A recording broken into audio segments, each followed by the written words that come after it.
শিক্ষার্থীরা, তোমরা সবাই কেমন আছো?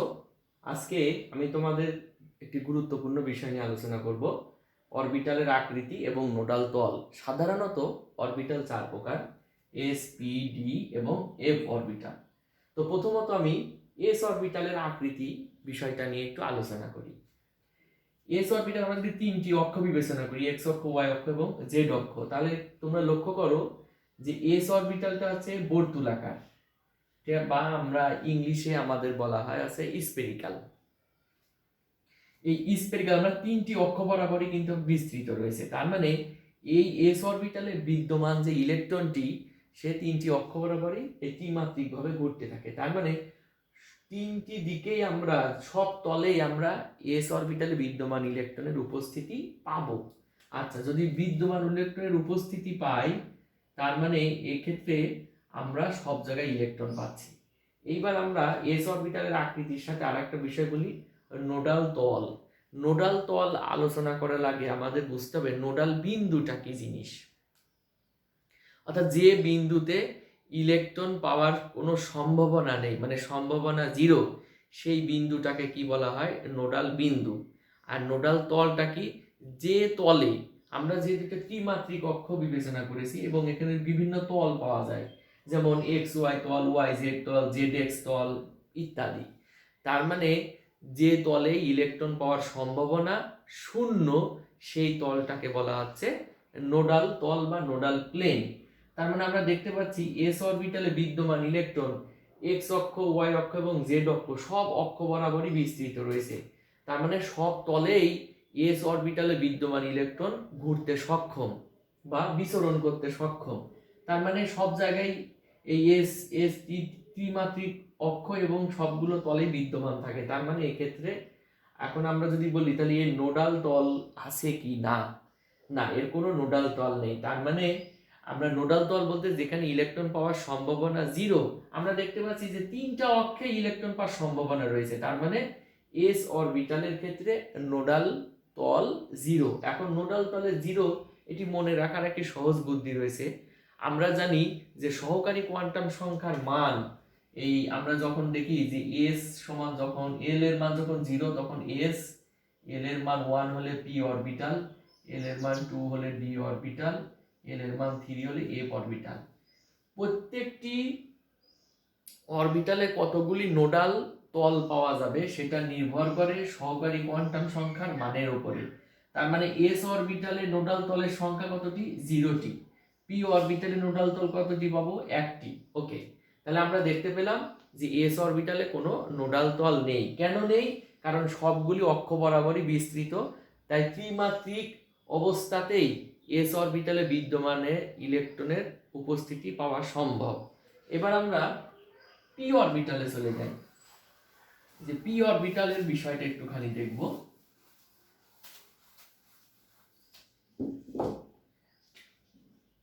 পি অরবিটাল, এর জন্য দেখো আমি তোমাদের একটি কাগজ দিয়ে একটি মডেল তৈরি করেছি। আমরা জানি যে পি অরবিটাল রয়েছে তিনটি। কি কি? আমরা যদি আগে অক্ষগুলো একটু করে নিই, ত্রিমাত্রিক, সরি,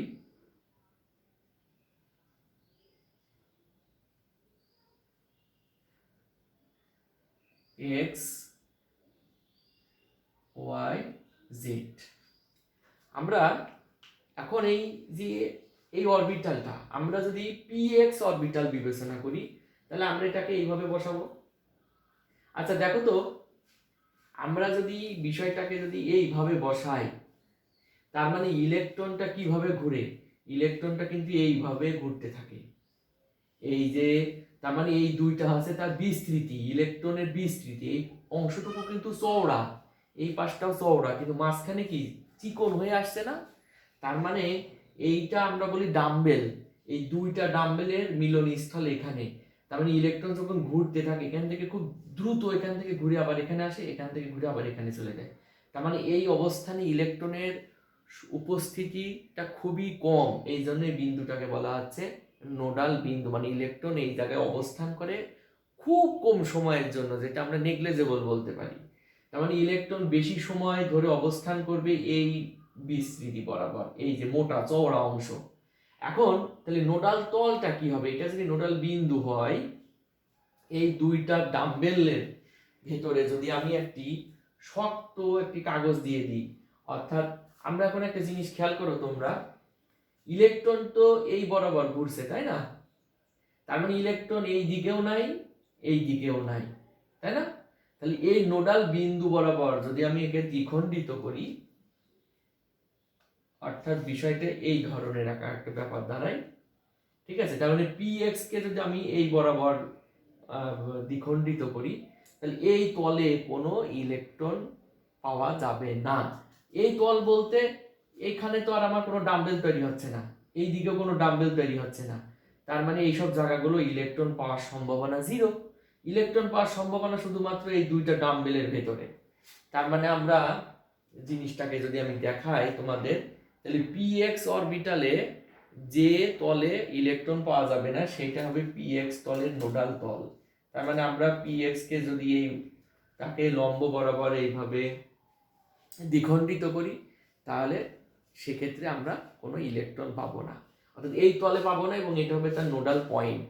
ওকে, তার মানে আমরা এখন যদি চিত্র অঙ্কন করি, এইটাকে যদি এরপরে বসায় দিই, তাহলে দেখো এই বরাবর, এই মাঝ বরাবর তার নোডাল প্লেন। তার মানে পি অরবিটাল আমরা এর আগে একটা দেখেছিলাম হিসাবে, সহকারী কোয়ান্টাম সংখ্যার মান কত?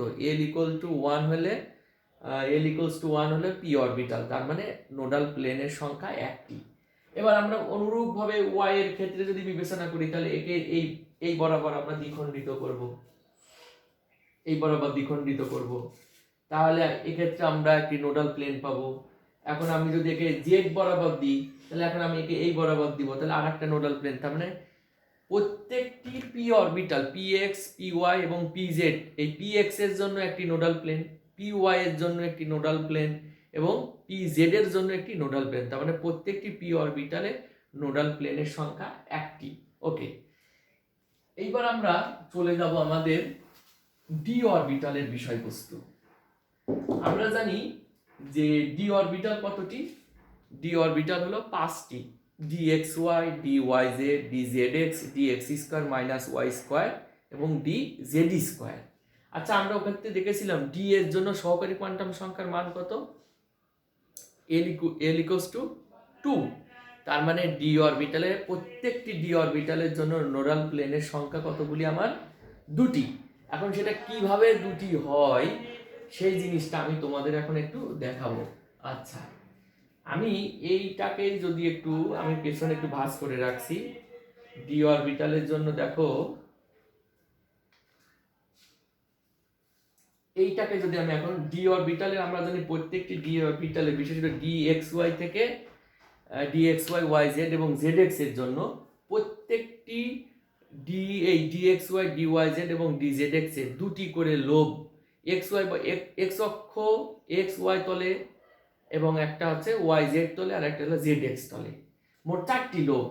আচ্ছা, এখন এই জিনিসটাকে আমি বোর্ডের পরে স্থাপন করলাম, ঠিক আছে? আমি যদি এখন এই চিত্রটা যদি অঙ্কন করি, আচ্ছা আমি দেখো এখানে দিয়েছি, আমি এক্ষেত্রে x y x dash y dash. Okay, তাহলে ডি এক্স ওয়াই মানে এক্স ওয়াই তলে ডাম্বেল গুলো অবস্থান করবে, এটা হলো আমার এক্স ওয়াই তলের স্থান, এটা এক্স ড্যাশ ওয়াই ড্যাশ তলের স্থান। তার মানে এই বরাবর এই বরাবর, তাহলে এই ক্ষেত্রে আমাদের এই এক্স ড্যাশ ওয়াই। ওকে, এখন তোমরা দেখো তো এইখানে বসাই দিই যদি জিনিসটা, তাহলে আমার মিলে গেল, তাই না? আসলে ঘটনাটা কি হয়, ইলেকট্রনটা এইভাবে অনবরত ঘুরতে থাকে,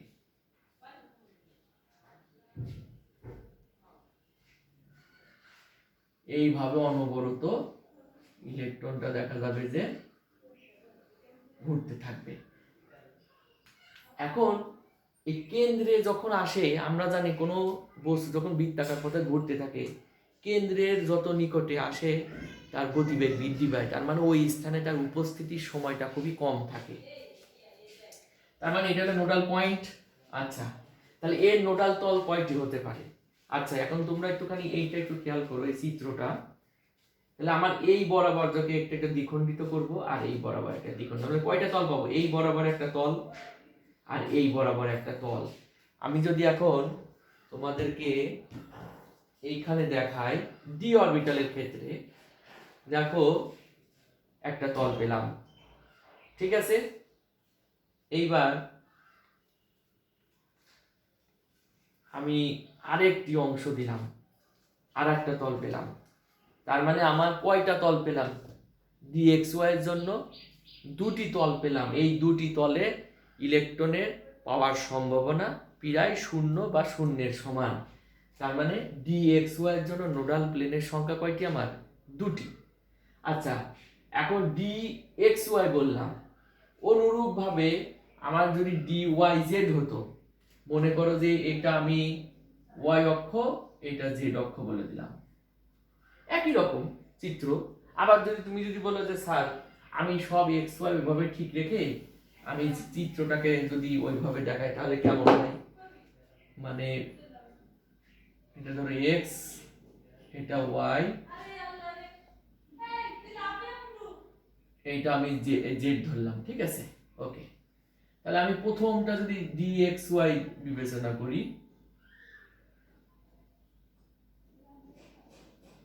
এইটা একটা ডি এক্স ওয়াই, এটা আমাদের কি হবে? D Y Z. এটা তো মনে করো যে আগে থেকে এক্স ধরেছিলাম, এটা ওয়াই ধরেছিলাম, এটা জেড, তাহলে এটা ওয়াই জেড আছে, তাহলে ওয়াই জেড তলে এই অরবিটালটা।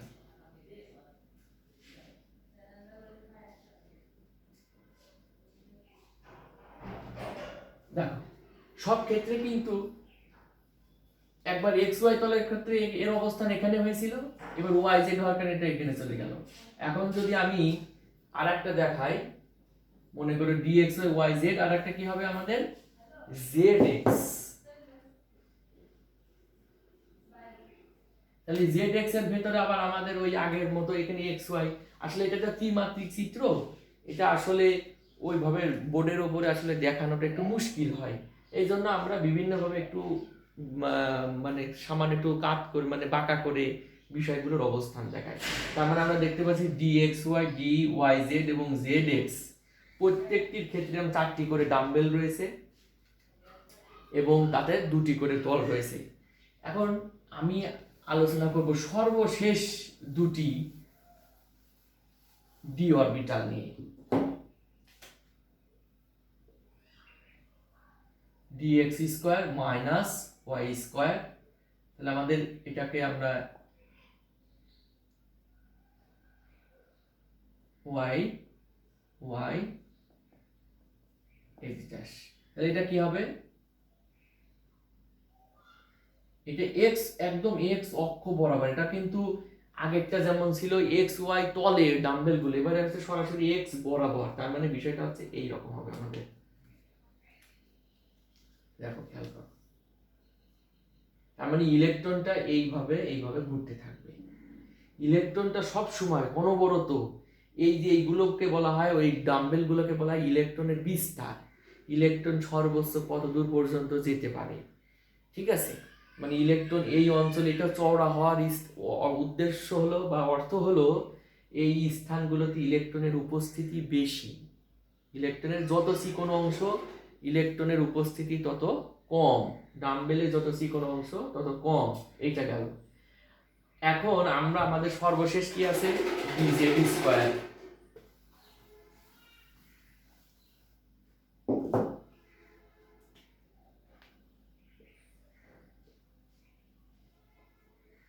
আচ্ছা, এইটা এই অরবিটালটা আগে বলার আগে একটুখানি তোমাদের বলে নি, এইটা মূলত এই থ্রি, এটা যে আমরা যে ডি অরবিটালে যেটা বলেই, এইটা আসলে একটা সংক্ষিপ্ত রূপ। প্রকৃতপক্ষে এটা আছে এইরকম, 2z square minus X square minus Y square.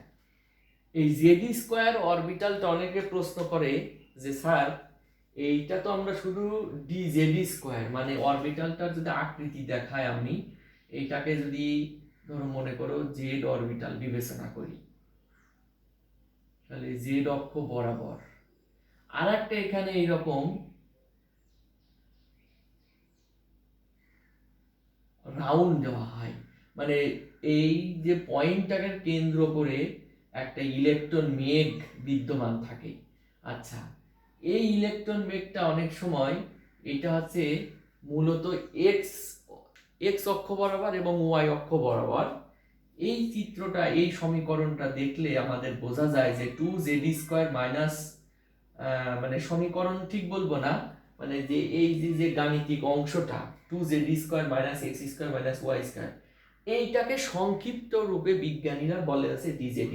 তার মানে এক্স এর একটি এক্স অক্ষ বরাবর একটি অরবিটালের অস্তিত্ব রয়েছে, মানে ইলেকট্রন বেগের অস্তিত্ব রয়েছে, এবং y² ওয়াই অক্ষ বরাবর একটি ইলেকট্রনের অবস্থানের অস্তিত্ব রয়েছে।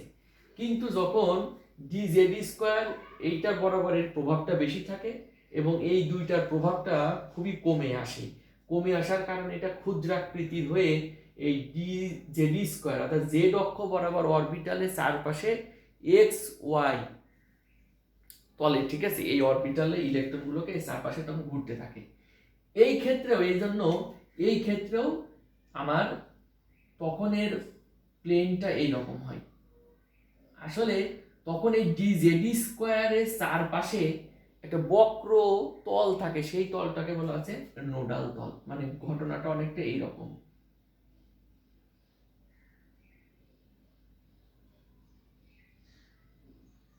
মানে অনেকটা আমরা বলতে পারি, ওই যে আমরা অনেক সময় পানি ঢালার সময় এক ধরনের ফানেল ইউজ করি, ফানেলের ভেতরে এখন মনে করো যে এটা হচ্ছে সে আমার ফানেলের ভেতরে তুমি যদি একটা কলম স্থাপন করো তাহলে সেটা হবে z² বরাবর। আর এই কলমের যে চারপাশে অবশ্যই ইলেকট্রন পাওয়ার সম্ভাবনা কম, কারণ এই কলমের মধ্যবিন্দুতে dx² মানে x² মাইনাস y² ইলেকট্রন বেগের যে অস্তিত্ব, ঠিক আছে, এই অক্ষ বরাবর খুবই কম। তার মানে এর উপরের দিকে এই চারপাশে ইলেকট্রন মেঘ নেই বললেই চলে, মানে নোডাল প্লেন। তার মানে dz² এর ক্ষেত্রেও অনেক সময় বলে থাকে যে এইটার ক্ষেত্রে দুইটা নোডাল প্লেন বুঝলাম, যে এই বরাবর একটা, এই বরাবর একটা, 3টি ডি অরবিটাল, মোট 4টি ডি অরবিটালের ক্ষেত্রে দুটি যে নোডাল প্লেন রয়েছে সেটা সহজেই আমরা চিত্র আকারে বুঝতে পারি। কিন্তু dz² এর ক্ষেত্রে যে দুটি নোডাল প্লেন রয়েছে, সেই দুটি নোডাল প্লেন আমরা আসলে কি করে বুঝবো? বুঝার অ্যাকচুয়ালি dz² মানে এইটা, তো আমরা এটা সংক্ষিপ্ত রূপে dz² লেখা হয়। তার মানে এর ভেতরে কিন্তু এক্স এবং ওয়াই দুটি বিষয় অক্ষ বরাবর দুটি অস্তিত্ব রয়েছে, এবং সেটাই যে আমরা ক্ষুদ্রাকৃতির ছোট ইলেকট্রন মেঘ। তার মানে এই এক্স ওয়াই তল বরাবর এক্ষেত্রে এই দিকে আরো দুটি নোডাল প্লেন বিদ্যমান। সেটা আমরা এই সমীকরণ থেকে প্রকৃতপক্ষে বোঝা যায়, যেখানে আছে এই যে ইলেকট্রন ক্ষুদ্রাকৃতির ইলেকট্রন মেঘের যে বিস্তৃতি দেখানো হচ্ছে, এটা মূলত হচ্ছে x² মাইনাস y²। তার মানে ওইটাকে ভেদ করে যদি আমি এই বরাবর একটা কৌণিক একটা তল অঙ্কন করি এই বরাবর, তাহলে এক্ষেত্রে একটি বক্র এরকম একটি বাঁকানো ফানেলের মতো একটি তল পাওয়া যাবে। সেইটাই হবে, যেমন উপরের দিকে একটি ফানেলের মতো তল এবং নিচের দিকে আবার একটি ফানেলের মতো আমরা তল পাচ্ছি। তার মানে এই দিককার একটা তল আর এই দিককার একটা তল, তার মানে আমরা দুটি তল। তার মানে এই সমীকরণ থেকে থাকলে কিন্তু dz² এর যে দুটি তল হবে, সেই দুটি তল এরকম ফানেলের মতো হয়, নিচের দিকে একটি ফানেল এবং উপরের দিকে একটি ফানেল। তার মানে আমাদের ক্ষেত্রে দুটি তল। এই হচ্ছে আমাদের 4টি অরবিটালের আকৃতি এবং তার নোডাল প্লেনের আলোচনা। তো তোমাদের সবাইকে ধন্যবাদ।